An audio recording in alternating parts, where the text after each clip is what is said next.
384장 찬송가 384장 찬송하시고 이렇게 시작하시도록 하겠습니다.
조용히 기도하심으로 예배를 시작하시도록 하겠습니다.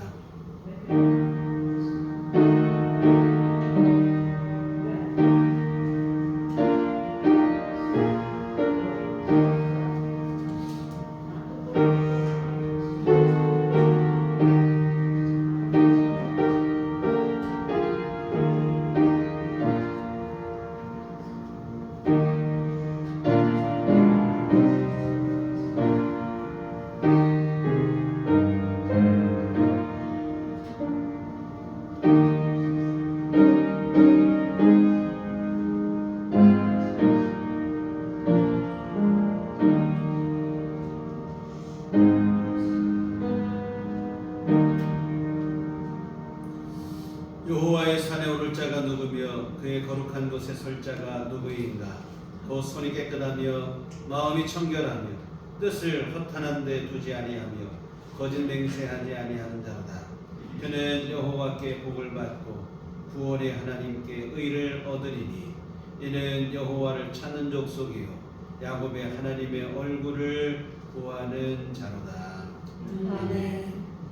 자리에 들어가셔서 찬송가 9장 함께 찬송하시겠습니다.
전능하사 천지를 만드신 하나님 아버지를 내가 믿사오며 그의 아들 우리 주 예수 그리스도를 믿사오니 이는 성령으로 잉태하사 동정녀 마리아에게 나시고 본디오 빌라도에게 고난을 받으사 십자가에 못 박혀 죽으시고 장사한 지 사흘 만에 죽은 자 가운데서 다시 살아나시며 하늘에 오르사 전능하신 하나님 우편에 앉아 계시다가 머리로서 산 자와 죽은 자를 심판하러 오시리라. 성령을 믿사오며 거룩한 공예와 성도가 서로 교통하는 것과 죄를 사하여 주시는 것과 몸이 다시 사는 것과 영원히 사는 것을 믿사옵나이다. 아멘. 성시교독은 교독문 2번입니다.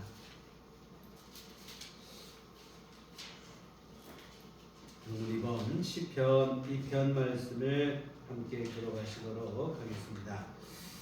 어찌하여 이방 나라들이 분노하며 민족들이 헛된 일을 꾸미는가?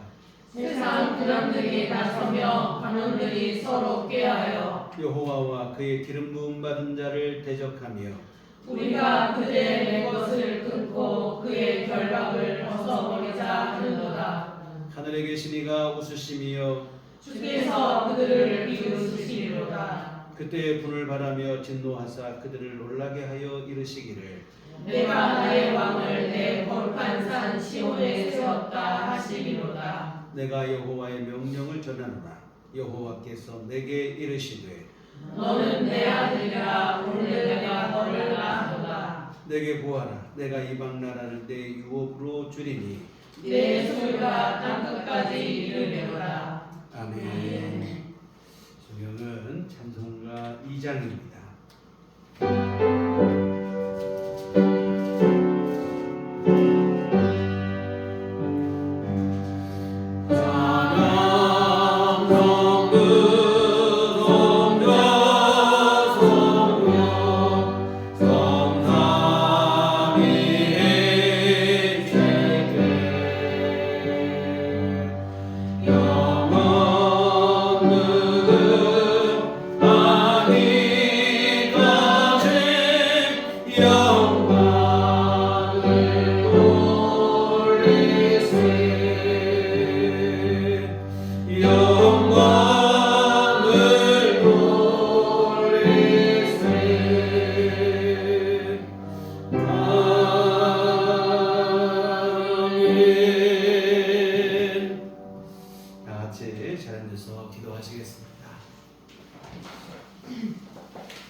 거룩하시고 내려오신 아버지 하나님, 귀하시는 총과 크신 사랑을 감사를 드립니다.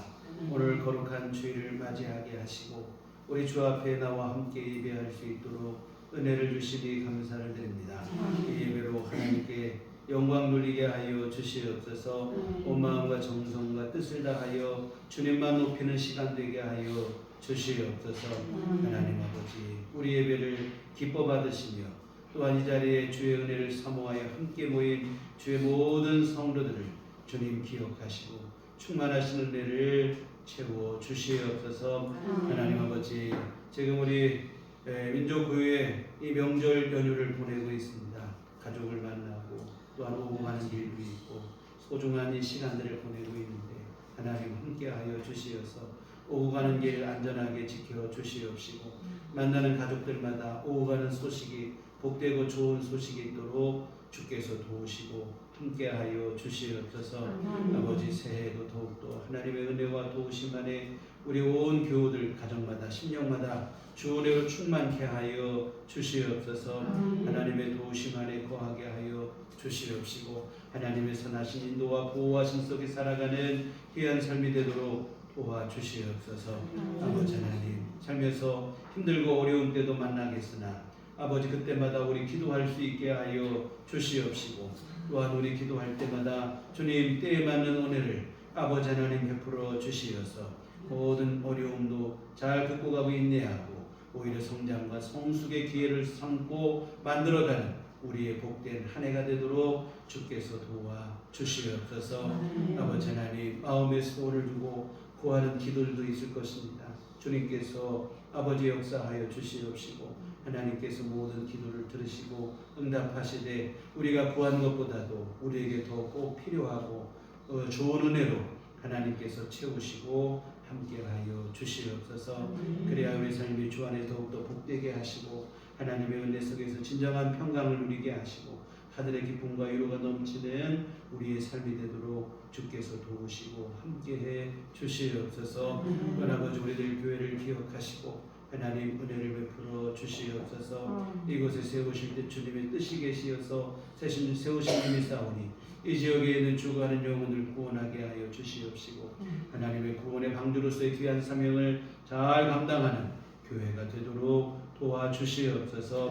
우리 온 교우들이 한 마음 한 뜻이 되게 하시고 서로가 서로를 진심으로 사랑하며 하나 되는 교회가 될 수 있도록 도와주시옵소서. 그리스도 예수 안에서 하나님의 한 형제와 자매가 되었으면 늘 잊지 않게 하여 주시옵시고 기쁨과 사랑을 함께 나누는 교회가 될 수 있도록 주님 도우시고 함께해 주시옵소서. 무엇보다 아버지 하나님 함께 모여 예배할 때마다 기쁨이 있게 하시고 은혜가 있게 하여 주시옵소서. 또 아버지 하나님 기도하는 것마다 응답되는 귀한 역사도 베풀어 주시어서 귀한 교회를 통하여 우리의 신앙이 더욱더 돈독해지게 하여 주시옵시고 더욱더 든든히 세워지는 귀한 역사 있도록 은혜를 베풀어 주시옵소서. 아버지 하나님 우리 성도들 모두의 귀한 삶 속에도 주님께서 늘 함께 하시고 필요한 모든 것 채우시며 늘 도우시는 은혜로 역사하시어서 우리들 교회 온 교우들마다 하나님의 은총 안에 복된 삶이 되도록 주님 인도하시고 하나님 함께하여 주시옵소서. 주의 아버지 하나님 이 시간 우리 주의 말씀 듣기를 원합니다. 성령님 우리 안에 진리의 영으로 함께하여 주시옵소서. 하나님의 귀한 말씀 드릴 때마다 깨달아지고 믿어지는 귀한 은혜를 베풀어 주시옵소서. 우리의 머리로 계산하고 아버지 하나님 판단하지 않게 하여 주시옵시고 주의 말씀 믿음으로 받게 하여 주시옵시고 믿어지는 귀한 은혜를 베풀어 주시어서 귀한 말씀 필요할 때마다 우리 안에 생각나게 하시고 그 말씀대로 순종하여 성령의 인도하신 가운데 살아가는 우리 모두의 삶이 될 수 있도록 도와주시옵소서. 주님이 함께 하실 줄 믿사오고 예수님 이름으로 기도했습니다. 아멘.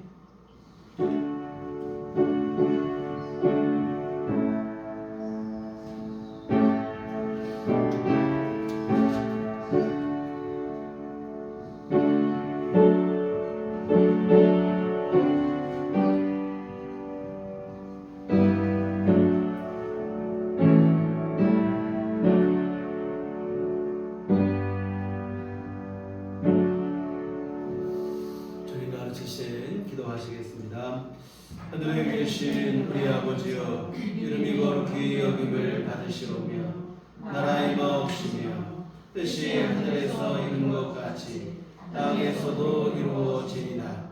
오늘날 우리에게 일용할 양식을 주옵시고 우리가 우리에게 죄 지은 자를 사하여 준 것 같이 우리의 죄를 사하여 주옵시고 우리를 시험에 들게 하지 마옵시고 다만 악에서 구하옵소서. 내게 나라와 권세와 영광이 아버지께 영원히 쌓옵나이다. 아멘. 이 시간 우리에게 주신 하나님 말씀 구약성경 사무엘하 5장 6절에서 12절까지 말씀 사무엘하 5장 6절에서 12절까지 말씀 보시겠습니다. 사무엘하 5장 6절로 12절 우리 다 같이 한 목소리로 합독하시도록 하겠습니다.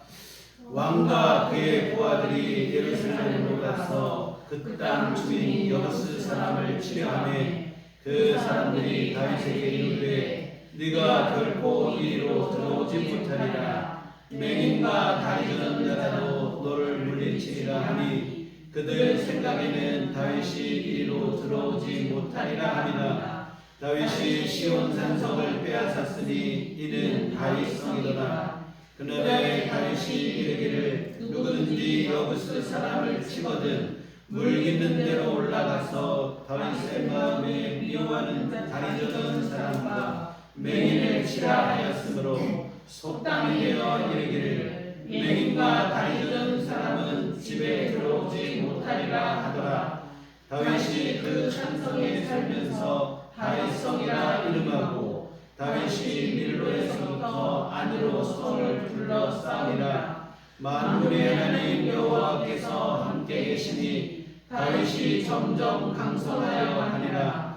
두로왕 히람이 다윗에게 사절들과 백향목과 목수와 석수를 보내매 그들이 다윗을 위하여 집을 지으니 다윗이 여호와께서 자기를 세우사 이스라엘 왕으로 삼으신 것과 그의 백성 이스라엘을 위하여 그 나라를 높이신 것을 알았더라. 아멘. 자, 우리 주님의 은총과 평강이 교회 여러분과 늘 함께 하시기를 기원합니다. 명절 연휴 잘 보내고 계신지 모르겠습니다. 분주한 명절 연휴 가운데도 하나님의 은혜를 사모하여 이 예배 자리에 나오신 여러분 모두를 주님의 이름으로 축복합니다. 사모하는 모든 심령 위에 주님께서 충만한 은혜를 내려주실 줄 믿습니다. 명절 연휴가 내일까지로 아직 하루가 더 남았는데 반가운 가족들도 만나시고 맛있는 음식도 드시고 좀 쉬면서 충전을 하기도 하시는 좋은 시간들이 되셨으면 좋겠습니다. 사실 저는 이 부모님이 돌아가시고 나니까 명절이 돼도 뭐 특별히 갈 곳이 없어요. 명절하면 가장 먼저 떠올리는 것이 고향과 부모님인데 부모님이 안 계시니 뭐 고향에 갈 일도 없고 명절이 좀 싱거워졌다고 해야 할까요? 북적거리던 명절 분위기를 추억하다 보면 오히려 명절이 더 쓸쓸한 마음이 들기도 하는데요. 아무쪼록 어려운 교우들 연휴 마지막까지 오고 가시는 길이 있으시면 안전하시고 만나는 가족들마다 좋은 소식 가득한 즐겁고 행복한 명절 시간들 되시기를 기도하겠습니다. 우리 지난 시간에 우리 보신 것처럼 요압 장군의 그 사적인 감정에 의한 돌발 행동 때문에 이스라엘 12지파의 통일이 무산될 뻔한 위기를 맞이했습니다. 자기 동생 아사엘을 죽인 이 원한을 복수하기 위해서 통일 협상을 마치고 돌아가는 아브넬 장군을 요압이 잔혹하게 살해를 해버렸습니다. 이 화해 무드 속에서 이 다윗에게로 향하던 이스라엘 12지파 모든 백성들의 민심이 갑자기 돌변하며 분위기가 순식간에 경색돼 버리고 말았습니다. 이 어렵사리 만들어진 통일의 기회가 물 건너가는 것 아닌가 싶었는데요. 다행히 다윗의 진심 어린 그 지혜로운 대처 덕분에 위기를 잘 넘기고 12지파의 통일을 무사히 완수하게 되었습니다. 다윗이 한 일이 뭐였냐면 내가 죽인 거 아니다 하고 발뺌하고 책임 공방하고 뭐 그런 게 아니고 사람이 죽었으니 일단은 장례를 잘 치러주는 거예요. 그래서 아브넬 장군의 장례를 정성껏 잘 치러주는데 아브넬의 죽음을 애도하는 일을 그냥 뭐 형식적으로 하는 정도가 아니라 다윗이 진심을 다합니다.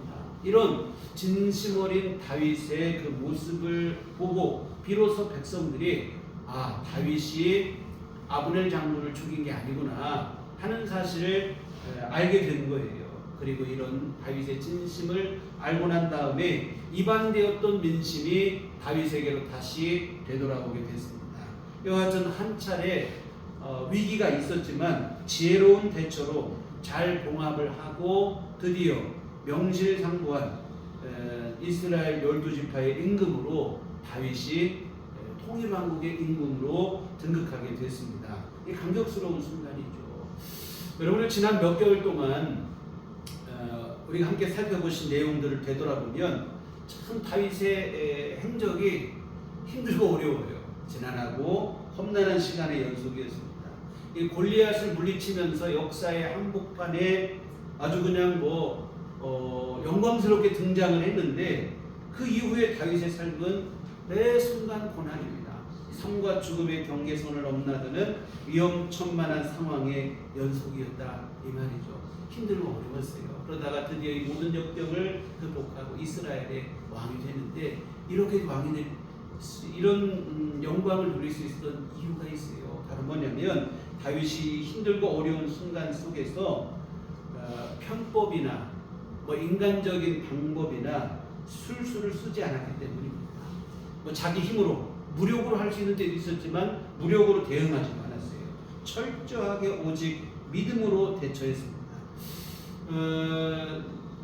그냥 볼 때는 너무 더디고 답답해 보이지만 다윗은 믿음의 원칙을 지키며 뚝심 있게 밀고 나갔다 이 말입니다.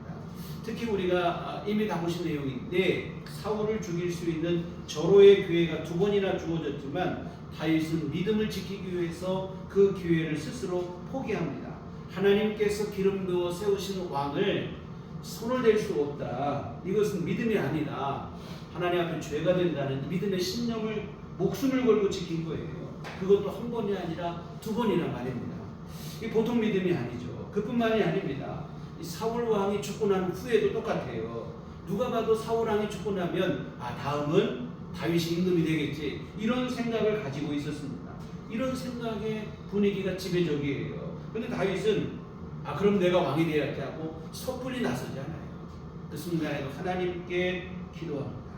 근데 그동안 오랫동안 내가 얼마나 고생했으니 이제는 내가 나설 때도 되지 않았을까 하고 그냥 나설 수도 있는데, 다윗은 그 순간 하나님 앞에 간절히 기도하고 하나님의 뜻을 먼저 구합니다. 일단은 하나님께서 너 유다 지파의 왕으로 만족해라 하시니까 다윗이 원망하고 서운해하고 그러지 않아요. 그냥 또 기다리는 거예요. 이스라엘 12지팡이 왕이 될 때까지 기다리는 거예요. 몇 년을 기다렸냐면 7년 6개월을 순종하며 인내하고 기다립니다.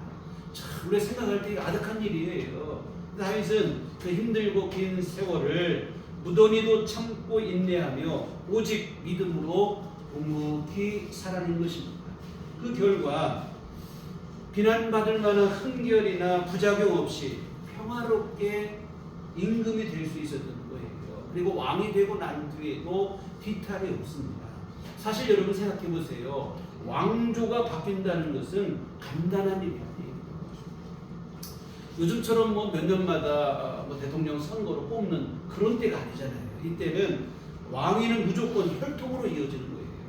적통으로만, 그것도 서자도 안 되고 뭐도 안 되고 적통의 혈통으로만 이어지는 겁니다.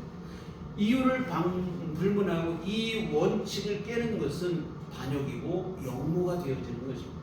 왕조가 바뀌게 되면 엄청난 출혈과 혼란이 뒤따를 수밖에 없어요. 우리나라 조선 시대에도 뭐냐면 이건 왕조가 바뀐 게 아니에요. 조선 이시 조선이 이어지는데도 서자가 되고 적통이 아닌 사람이 왕이 될 때 인조 반정이나 이런 일어날 때 피빈내가 나는 거예요. 엄청난 출혈이 뒤따를 수밖에 없습니다. 그러니 사울 왕과 아무런 혈연 관계가 없는 다윗이 왕위에 올랐다는 하는 것은 이게 간단한 일이 아니에요. 자칫하면 수많은 사람들의 희생을 피할 수 없다 이 말입니다. 설령 그런 희생을 통해서 왕조가 바뀌었다고 해도 안심하기는 아직 이른 것이 뭐냐면 전 왕조의 남은 세력들이 왕조를 재건하려고 하는 그런 역모, 반란 끊이지 않기 마련이라 이 말입니다.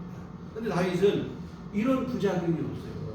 평화롭게 이스라엘 12지파의 임금으로 등극하게 된 겁니다. 일단은 무력으로 반란을 일으킨 게 아니다 보니까 희생자들이 없어요. 다음으로 왕이 되고 난 뒤에도 뒤탈이 없습니다. 물론 훗날 사울 왕에 속해 있던 베냐민 지파 사람들이 반란을 일으킨 적이 있긴 하지만 그때는 다윗이 실수했기 때문에 벌어진 일이고 그 이전까지는 별다른 문제가 없어요. 여하튼 평화롭게 정권이 이양되고 모든 백성들의 지지와 환호 속에 임금이 될 수 있었던 것입니다. 이 왕이 된다는 것만으로도 사실 이게 영광스러운 일인데 이렇게 평화롭게 모든 사람의 지지를 받으며 왕이 되었다는 것은 훨씬 더 귀한 일입니다. 그런데 이 모든 영광이 그냥 되어진 게 아니라 앞에서 말씀드린 것처럼 모든 일에 오직 믿음으로 참고 인내한 지난 세월에 대한 하나님의 보상이라고 하는 사실입니다. 하나님께서 그 믿음으로 인내했던 세월에 대한 보상으로 이와 같은 영광을 주신 줄 믿습니다. 이 갈라디아 6장 9절에 보면 우리가 선을 행하되 낙심하지 말지니 포기하지 아니하면 때가 이름에 거두리라 했습니다. 우리는 빨리빨리 되는 것을 너무 좋아합니다. 그러다 보니까 뭐 빨리 이루기 위해서 원칙보다는 편법이나 술술에 쉽게 미혹이 되는 것이라 이 말입니다. 하나님의 말씀과 믿음보다는 인간적인 방법에 기댈 때가 많이 있어요. 그러나 여러분, 이런 식의 방법이 빨라 보이기는 하지만 그렇게 보일 뿐이지 실제로도 그렇지는 않다고 하는 사실입니다. 오히려 인간적인 방법을 동원하게 되면 또 다른 문제, 오히려 더 큰 문제를 만들고 지금의 문제를 더 혼란스럽게 만드는 그런 결과들이 주어지게 됩니다. 빨리빨리보다 우리가 우선으로 해야 될 것은 뭐냐면 바르게인 줄 믿습니다. 믿음 안에서 하나님의 말씀을 따라 바르게 살아가는 것이 우리가 해야 될 일이지, 그냥 바르게는 온데간데 없고 빨리빨리 이러다가 문제가 되는 거예요. 여러분, 믿음의 방법이 더디고 느린 것 같아 보여도 낙심하지 마시고 끝까지 믿음으로, 더욱 말씀 안에서 믿음으로 나가시면, 낙심하거나 포기하지 않으면 아까 갈라디아 6장 9절의 말씀대로 포기하지 아니하면 때가 이르매 거두리라. 우리가 낙심하지 않고 포기하지 않고 믿음으로 나가면 하나님의 때에 하나님께서 우리에게 열매를 거두게 하실 줄 믿습니다. 오늘 본문의 다윗이 그러했던 것처럼 말입니다. 이와 같은 우리의 조급한 마음이 늘 문제가 되는 것 같아요. 하나님의 큰 뜻과 계획을 우리의 조급한 마음이 그르치는 거예요. 조바심 때문에 오히려 하나님이 우리의 계획하신 때가 늦어지는 일이 벌어지기도 합니다. 여러분, 출애굽한 이스라엘 백성들이 광야 생활 40년 할 일이 아니었어요. 근데 그들이 조급한 마음으로 믿음 없이 그냥 원망 불평을 하다 보니까 오히려 하나님의 때가 늦어져서 40년 동안 광야 생활을 하고 40년이 지난 후에야 가나안 땅에 들어가요. 하나님의 계획이 늦춰지는 거예요. 여러분, 오늘 본문의 다윗을 모범으로 삼았으면 좋겠습니다. 물론 당장 볼 때는 답답해 보이죠. 굳이 이렇게까지 힘들게 하나님의 말씀 따르겠다고 살아야 되나 싶을 때도 있어요. 그러나 여러분, 그 힘든 시간에 대한 보상이 바로 오늘 본문입니다. 부작용과 혼란이 뒤따를 수밖에 없는 정권 교체를 평화롭게 안정적으로 이뤄냈어요. 하나님의 지지를 받고 모든 백성들의 지지를 받으며 임금이 되는 영광을 누리게 됐습니다. 왜 그런가? 답답할 정도로 믿음으로 살았기 때문에요. 우리가 볼 때는 야, 이렇게까지, 근데 그렇게까지 살았더니 하나님이 이렇게 완전한 은혜를 그의 삶 속에 부어주셨다고 하는 사실입니다. 사랑하는 성도 여러분, 모든 일에 있어서 조급해하거나 무리하지 마시고 하루하루 믿음으로 우리에게 주어진 삶을 성실히 살아내시기를 부탁을 드립니다. 하나님의 시선 앞에서 좌로나 우로나 치우치지 말고 내 신앙 양심을 따라 믿음의 길을 묵묵히 걸으시면 때가 되면 하나님께서 어련히 우리에게 알아서 모든 것을 책임져 주실 줄 믿습니다. 빨리빨리의 유혹에 미혹되지 않았으면 좋겠어요. 그래서 우리 삶의 모토를 바르게에다 중점을 두시고 더디고 느린 것 같더라도 묵묵히 믿음의 길을 걸으시기를, 그러면 하나님께서 우리에게 때가 되면 높여주실 것이고 하나님의 계획을 이루어주시고 또한 그렇게 믿음으로 걸어간 삶 그 자체로 우리에게 복이 되어지고 하나님 앞에 섰을 때 영광이 되어진다고 하는 사실입니다. 같은 여러분, 믿음 안에서 진정으로 복된 길을 걸으시고 하나님이 기뻐하시는 믿음의 삶을 살아내시기를 주의 이름으로 부탁을 드립니다. 그리고 우리가 보시는 오늘 본문은 다윗이 이처럼 이스라엘의 12지파의 임금이 되고 난 후에 이스라엘의 수도를 헤브론에서 예루살렘으로 옮기는 과정에 대한 기록입니다.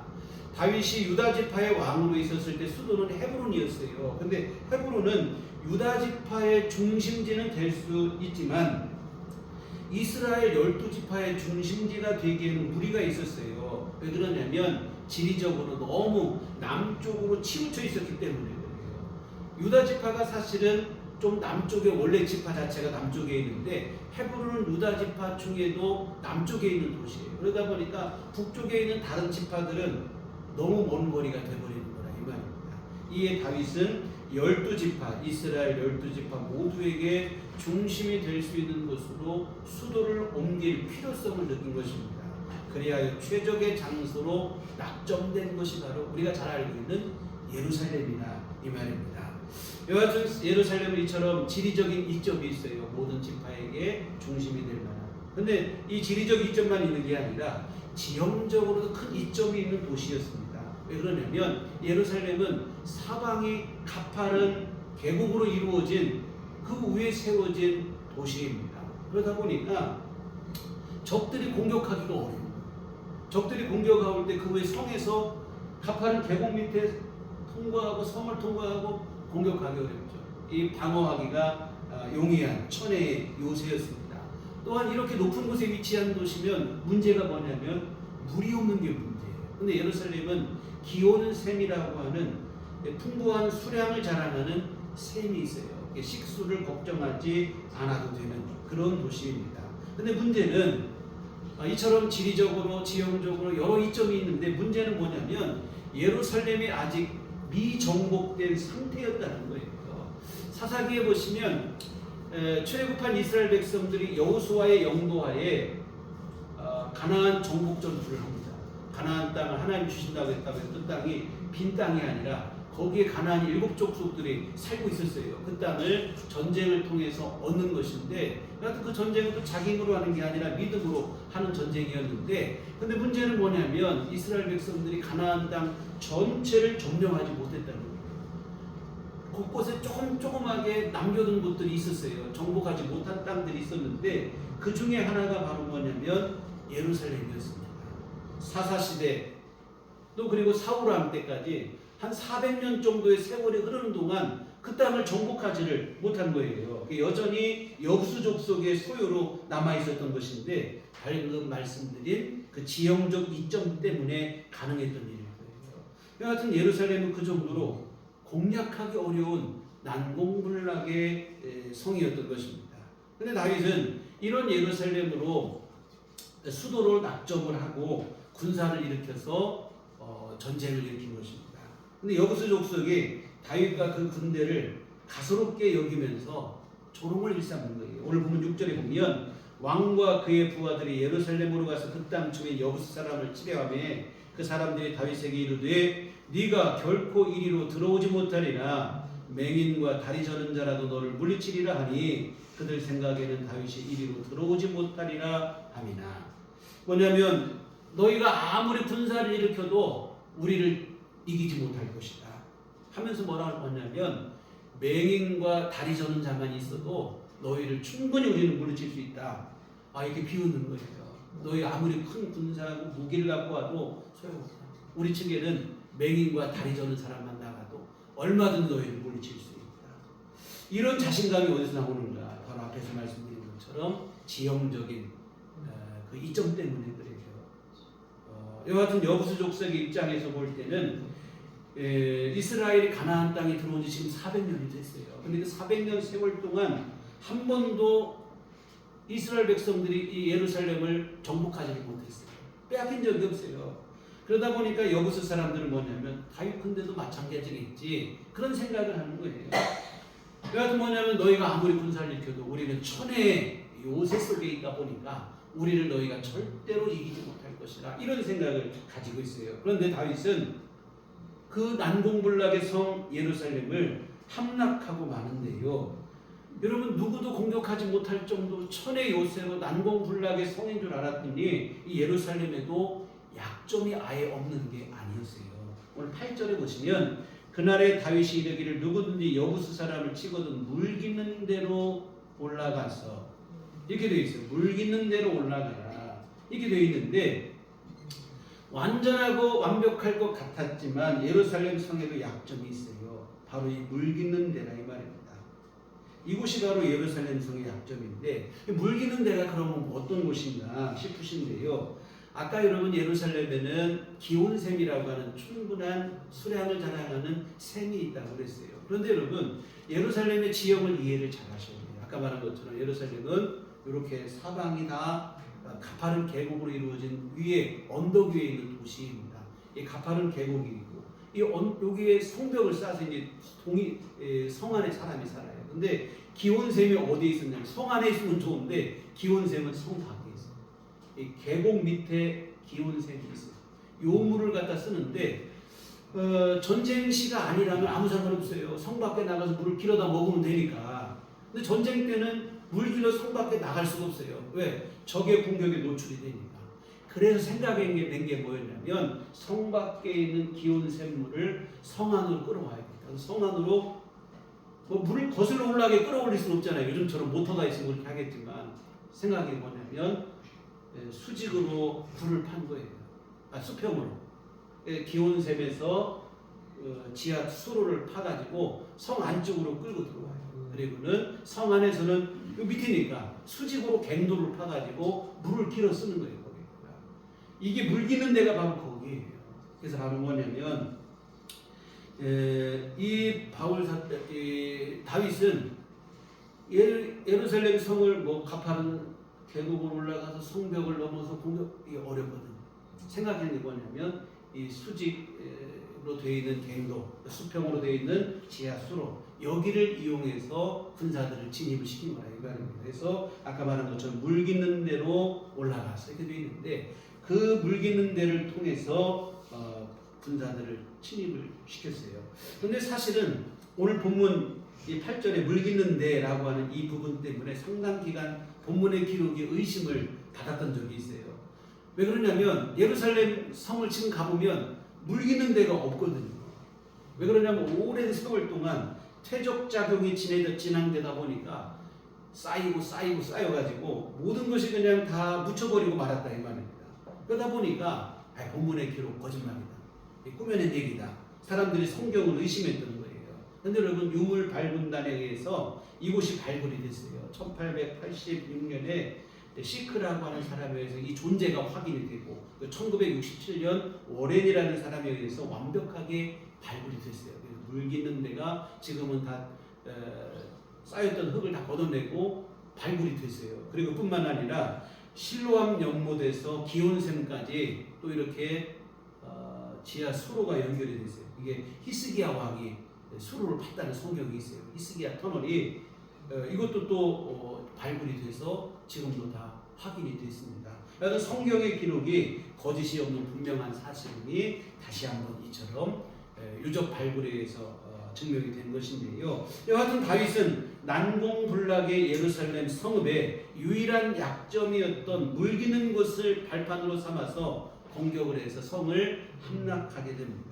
이렇게 성을 점령한 후에 다윗은 성벽을 다시 쌓아요. 그리고 그 이름을 다윗성이라 이름하게 되어지는데요.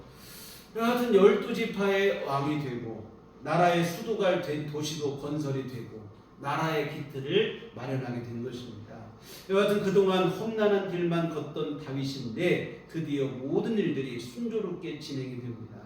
사실 우리가 지난 몇 개월 동안 다윗의 행적을 살펴보는 것만으로도 사실 참 이게 피곤한 일이에요. 너무 힘들고 어려운 일만 계속 겪다 보니까 제3자 입장에서 살펴보고 들여다보는 것만으로도 피로감이 상당합니다. 그러니 진짜 그 삶의 현장 한복판에서 온몸으로 살아낸 본인은 얼마나 더 힘들고 어려웠겠습니까? 그러나 오직 그 힘든 세월을 믿음으로 인내하고 나니까 드디어 그의 삶 속에도 꽃길이 열리게 되어지는데 오늘 10절을 보시겠습니다. 만군의 하나님 여호와께서 함께 계시니 다윗이 점점 강성하여 가니라. 하나님께서 다윗과 함께 하시니 다윗이 점점 강성해졌다는 겁니다. 그동안은 뭐냐면 그 도무지 끝을 모를 정도의 고난과 시련의 연속이었어요. 갈수록 자꾸 그냥 늪으로 빠져가는 것처럼 상황이 어려워져만 가는 거예요. 도대체 언제까지입니까?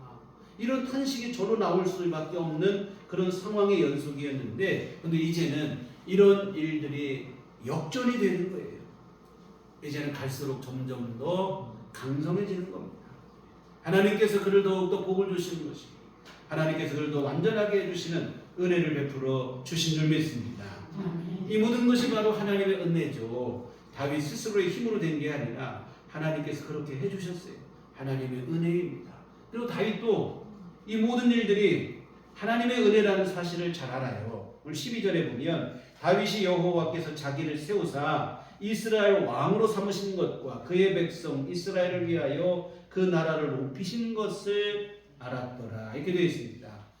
자신을 이스라엘의 왕으로 세우신 것이 하나님이시고 이스라엘 백성들을 위해서 나라를 높여주신 분도 하나님이시라는 사실을 아는 거예요.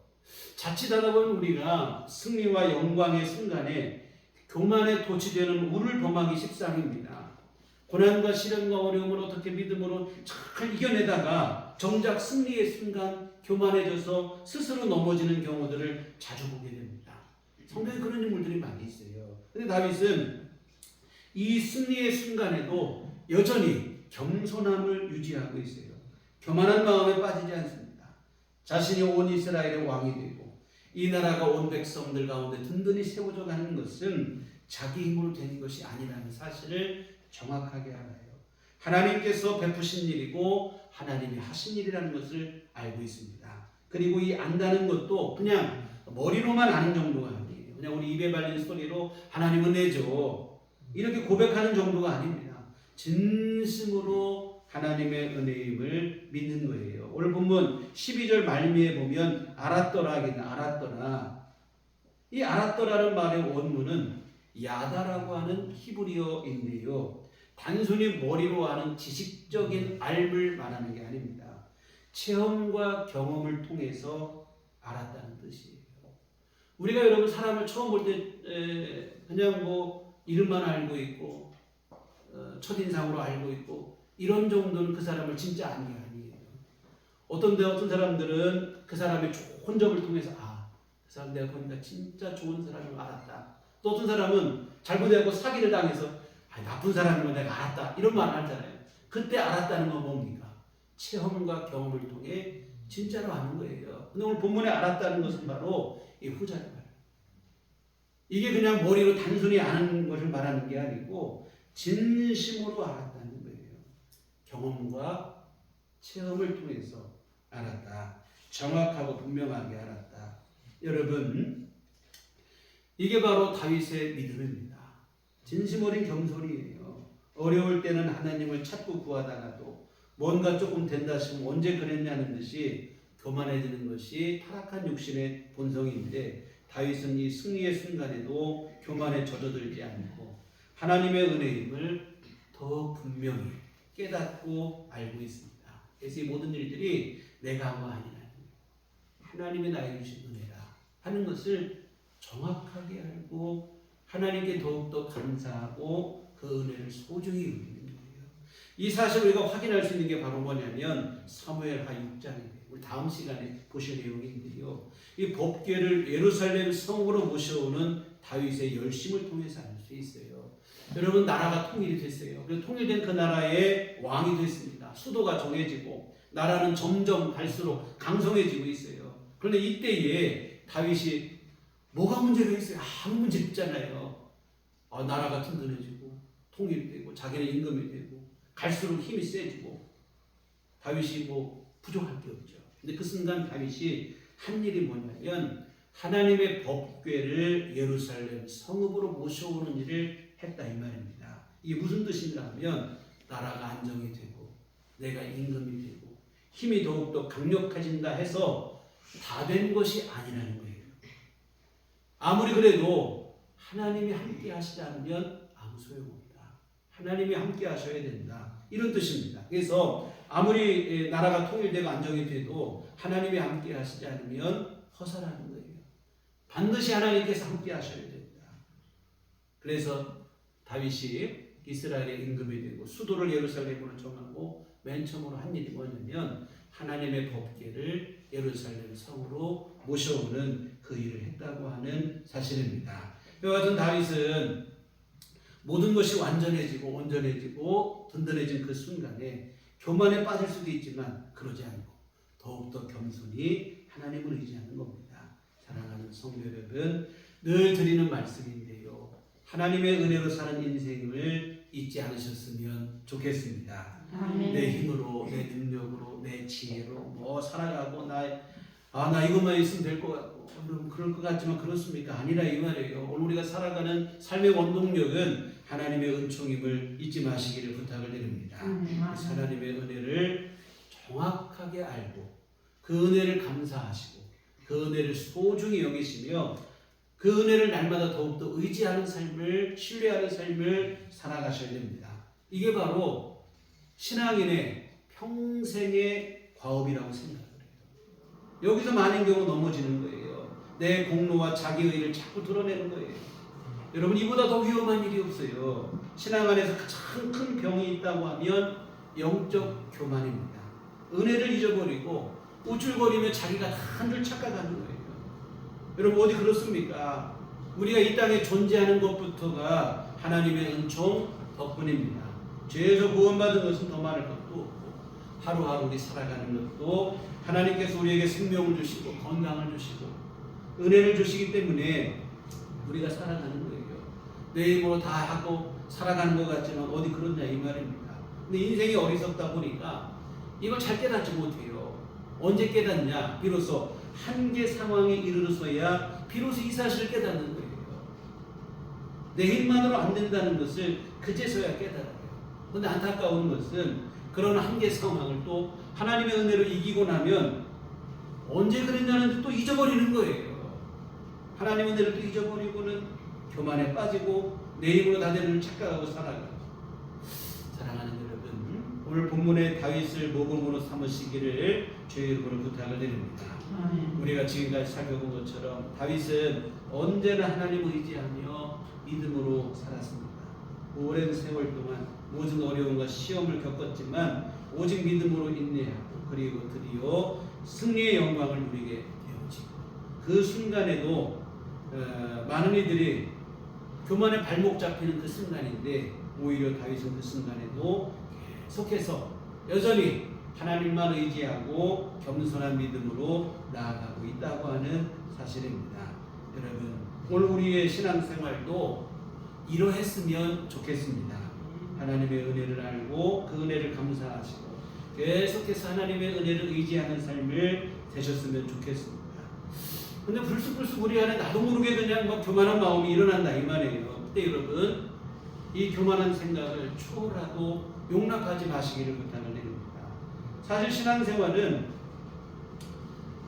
고난과 싸우고 시련과 싸우고 한 것 같지만 제일 우리가 싸워서 이겨야 될 싸움이 뭐냐면 자신과의 싸움이에요. 자신과의 싸움. 우리 안에는 육신의 욕망과의 싸움인데 특히 교만과의 싸움을 여러분 이겨내셔야 된다는 사실입니다.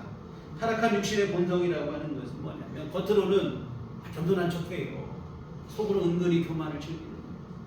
내가 다 한 줄 착각하고. 여러분 사람의 눈은 어찌 속일 수 있을지 모르겠으나 하나님의 눈까지 중심까지 보시는 하나님의 시선까지 속일 수는 없어요. 언제나 진심으로 정말 하나님 앞에 겸손하셨으면 좋겠습니다.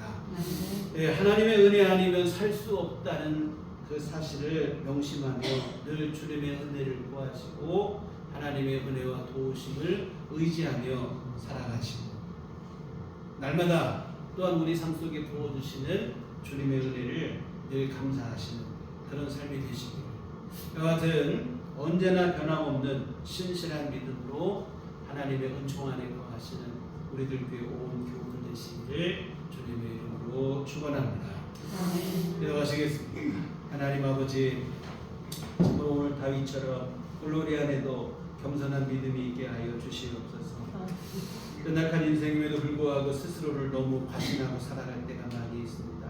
내 힘으로 다 된 줄 착각하고 내 의와 공로를 자랑하며 그것을 의지하며 살아가는 영적 교만이 있을 때도 있습니다. 주여 우리를 긍휼히 여겨 주시어 하나님 앞에 신실한 믿음이 되게 하여 주시어서 아버지 변화없는 주님의 은혜 속에 살아가는 우리 삶이 될 수 있도록 도와주시옵소서.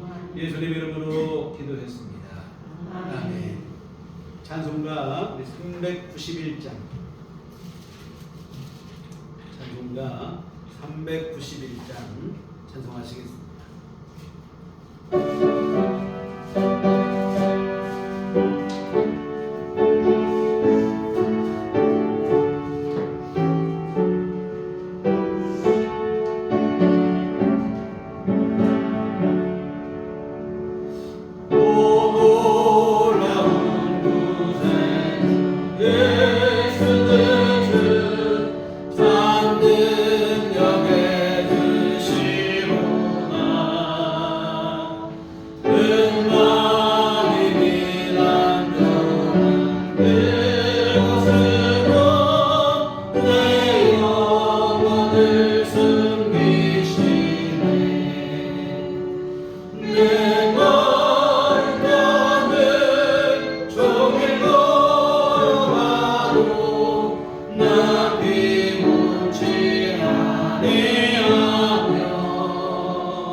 죄악에서 날 끌어올리시며 또 나에게 이끄시니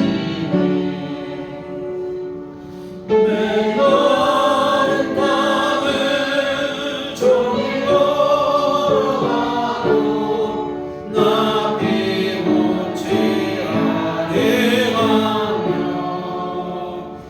또 위험한 곳 내가 이를 때면 금방에 숨기시고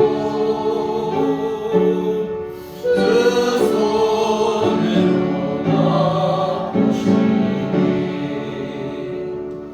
등잔 못할 은혜로 채우시며 늘 성령에 담아주사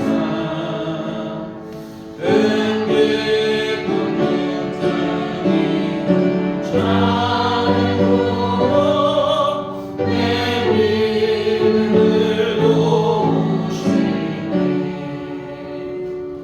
내 걸음을 종일 걸어가도 나 피곤치 아니하며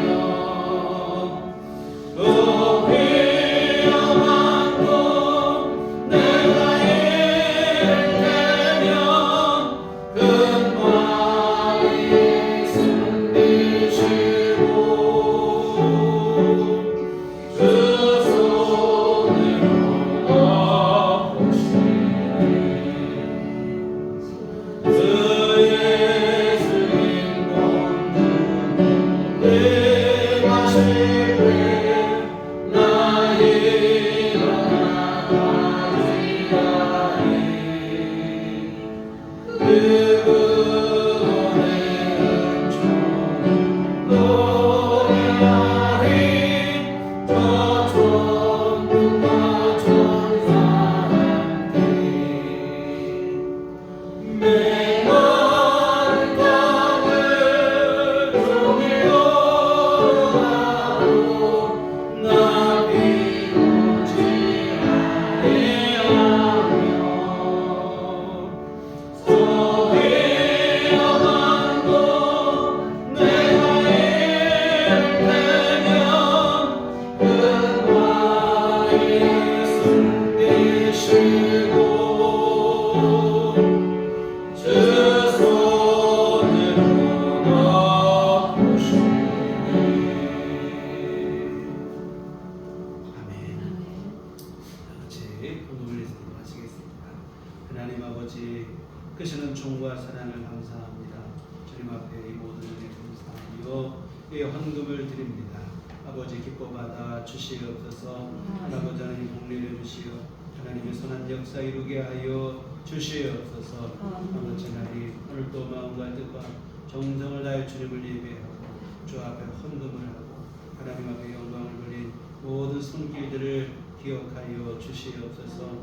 한량우선 주의 은총 베풀어 주시어 주 안에 늘 승리하는 삶을 살아갈 수 있도록 도와주시옵소서. 아버지 하나님 각양 여러 헌금을 드린 귀한 손길 하나님 기억하여 주시옵시고 더욱더 감사가 넘치게 하여 주시옵시고 하나님의 도우심 안에 살아가는 삶들이 되게 하여 주시옵시고 우리 하나님 책임져 주시는 복된 삶을 누리기에 부족함 없도록 주님 도우시고 함께해 주시옵소서.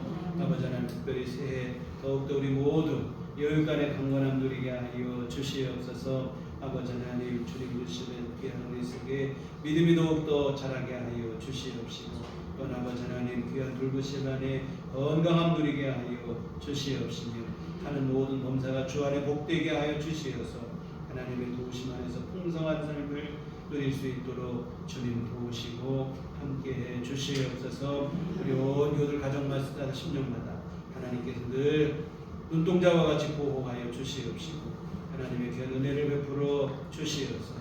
아버지 하나님 모든 것 안에서 주님의 주시는 은총으로 복되고 감사하고 하나님께 기쁨이 되는 귀한 삶을 살아갈 수 있도록 주님 도와 주시옵소서. 우리 앞으로 한 주간 살 때에도 주님 함께하여 주시옵시고 매 순간 우리 삶 속에 은혜를 내려 주시어서 하나님의 인도하심 속에서 승리하는 한 주간 되도록 도와주시옵소서. 예수님 이름으로 기도했습니다. 아멘. 네, 교회 소식 시간입니다. 우리 서로 인사하시고 주님만 바라봅시다. 우리 명절이 되면 새해 인사인데 새해 복 많이 받으세요. 우리 서로 인사드리겠습니다. 복 많이 받으시고 건강하시기를 부탁을 드립니다. 올해는 좀 부활절기, 사순절기가 좀 빠른 것 같아요. 그래서 이번 수요일, 제의 수요일이라고 성의 수요일이라고 하는데 이 수요일부터 사순절기가 시작이 됩니다. 사순절은 예수님의 고난 또한 예수님의 순환을 기념하는 절기입니다. 그래서 부활절 전 6주 동안 진행이 돼요. 그래서 3월달 마지막 주일이 부활주일이고 그 전까지 사순절기가 사순이라고 하는 건 40일을 말하는 거예요. 순은 열을 말하는 숫자거든요. 40일인데 근데 여러분 이 사순절을 6주 동안이면 66은 36, 60, 40이 오히려 40이 넘어가는 것 같지만 여러분 그게 아니에요. 매 주일은 작은 부활절입니다. 예수님 부활하신 날이 주일이잖아요. 그래서 매 주일은 사순절에서도 일수에서는 빼 6주 동안 하면 주일을 빼니까 66은 36일에다가 수요일부터 수, 목, 금, 토 4일을 더하면 40일이 돼서 뭐냐면 이번 주 수요일부터 사순절기가 시작이 된다고 보시면 돼요. 사순절 기간 동안에는 교회의 역사, 교회 전통은 기도, 우리 주님의 고난을 기념하며 금식하기도 하고 기도하기도 하고 절제의 삶을 살아가고 이러한 시간들로 삼고 있습니다. 그래서 여러분 이 사순절 기간 동안 우리 주님이 우리를 위해서 희생하신 그 희생을 기념하시고 더 기도하시고 우리 또 생활 속에서 아주 절제의 삶을 살고 그렇게 생활을 하시면서 이 사순절기를 의미 있게 보내셨으면 좋겠습니다. 그리고 부활절을 맞이할 때 진정한 기쁨과 감격이 오늘 우리 안에 주어지게 될 줄 믿습니다. 우리 다 같이 자리에서 일어나셔서 서로를 축복하시며 평안을 너에게 줍니다. 함께 찬양하시도록 하겠습니다.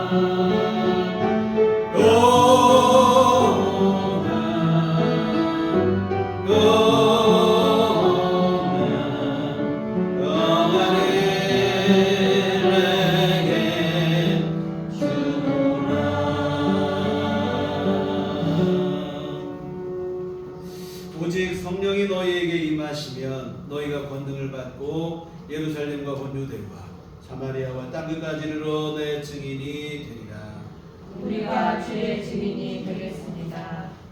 이제는 우리 주 예수 그리스도의 구속의 은혜와 하나님 아버지의 극진하신 사랑하심이와 성령님의 유료교통 역사 감화감동 충만하심이 주의 피로 세우신 우리들 교회 위에와 언제나 겸손히 주의 은혜를 감사하며 그 은혜를 의지하며 살아가기를 소원하는 주의 모든 자녀들의 심령 위에 지금부터 영원토록 함께 계시기를 간절히 축원하옵나이다. 아멘. 아멘.